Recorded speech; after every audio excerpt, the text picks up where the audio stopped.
సనాతన ధర్మం ప్రకారం ఆయన ఎంత పెద్దవాడైనా ఏ పొజిషన్లో ఉన్నా దేవుడిని గౌరవించే విధానం అక్కడ నీట్గా కనబడుతుంది. నాకు చాలా బాగా అనిపించింది. ఇంకొకటి, పిచ్చి చేష్టలో పిచ్చి మాటలో మాట్లాడద్దు. వీలైతే అందరితో కలిసి దిగి సనాతన ధర్మాన్ని కాపాడుకునే పని చేయండి. లడ్డూ మీద జోకులు వేయొద్దు. ఏంటి, అయ్యప్ప స్వామి ప్రసాదం మీద జోకులు, అయ్యప్ప మీద జోకులు, లడ్డు మీద జోకులు, వెంకటేశ్వర స్వామి మీద జోకులు వేయొద్దు. వేస్తే మీకు అది మీరు చెప్పాడు ఆయన, పవన్ కళ్యాణ్ గారు క్లియర్గా చెప్పాడు నిన్న. ప్రకాష్ రాజ్ గారు బాగా సీరియస్ అయ్యాడు. మీరు ఏదైనా ఉంటే సినిమాలో జోకులు వేసుకోండి, ఇలాగా సనాతన ధర్మాన్ని కించపరిచే విధంగా జోకులు వేయొద్దు. వీలైతే సపోర్ట్ చేయండి, లేకపోతే మానేసేయండి. అంతేగాని మీ ఇష్టం వచ్చినట్టు మాట్లాడద్దు. నోరు ఉంది కదా అని నా ఇష్టం వచ్చినట్టు మాట్లాడతానంటే కుదరదు. మీరు అక్కడ ధర్మం మీకు ఇప్పుడు అదే విషయాన్ని ముస్లింల విషయంలో మాట్లాడగలరా మీరు? ముస్లింల గురించి ఒక మాట అంటాక మీరు భయపడతారు. హిందువులు మెత్తోలు కదా, ముస్లింల గురించి మీరు మాట్లాడాలంటే భయపడతారు.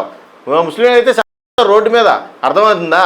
కాబట్టి వాళ్ళ గురించి మీరు మాట్లాడలేరు. కానీ హిందూ ధర్మం గురించి మట్టికి ప్రతి ఒక్కరు కూడా ఏదో నోరుంది కదా అని నోటుకు వచ్చినట్టు మాట్లాడుతున్నారు. అలా మాట్లాడడం కరెక్ట్ కాదు. వీలైతే సాయం చేయండి. ఏ ప్రతిపక్షం పార్టీ అయినా ఎవరైనా కానీ హిందువులు ఉన్నారో వాళ్ళందరూ కూడా ఎదురుకొచ్చి సపోర్ట్ చేయాలి.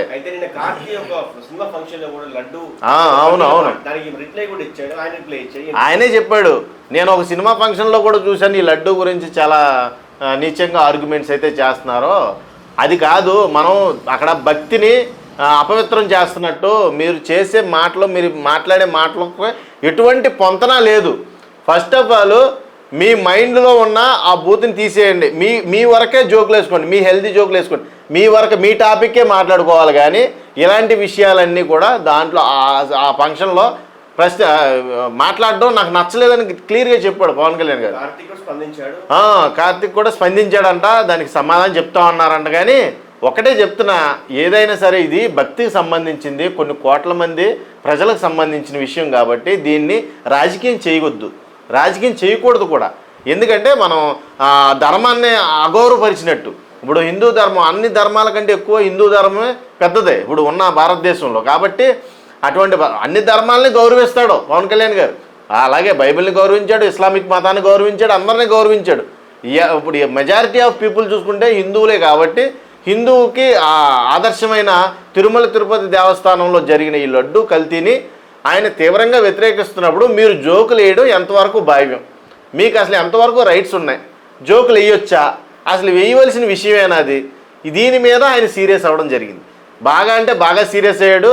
ఇంకొకసారి కూడా దాని గురించి టాపిక్ ఎత్తారంటే నేను ఎంత దూరమైనా వెళ్తాను, నా ప్రాణం పోయినా కానీ ఈ సనాతన ధర్మం గురించి నేను ప్రశ్నిస్తాను అని అయితే ఆయన క్లియర్గా చెప్పాడు.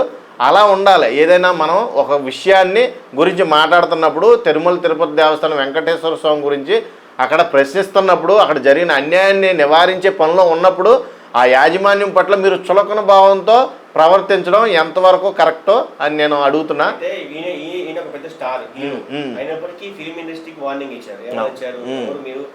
ఎదరికి రారా? ఇప్పుడు మన పెద్ద పెద్ద హీరోలు ఉన్నారో ఎవరి కాళ్ళే, మరి ఎదరికి ఎవరు రావట్లేదు ఈ లడ్డు గురించి. ఇప్పుడు ఏదన్నా బ్రేకింగ్ న్యూస్ వచ్చిందనుకో, సినిమా టాపిక్ వచ్చిందనుకో, డిబేట్లు పెడతారు, పెద్ద పెద్ద ఇంటర్వ్యూలు పెడతారు, పెద్ద పెద్ద ఫంక్షన్లు పెడతారు, ప్రీ రిలీజ్ ఈవెంట్లు పెడతారు, దాని గురించి చర్చిస్తారు తీవ్రంగా, ఏదో పెద్ద విషయంలో చర్చిస్తారు. అదే నీకు దేవుడు అంటే అంత చులకనా?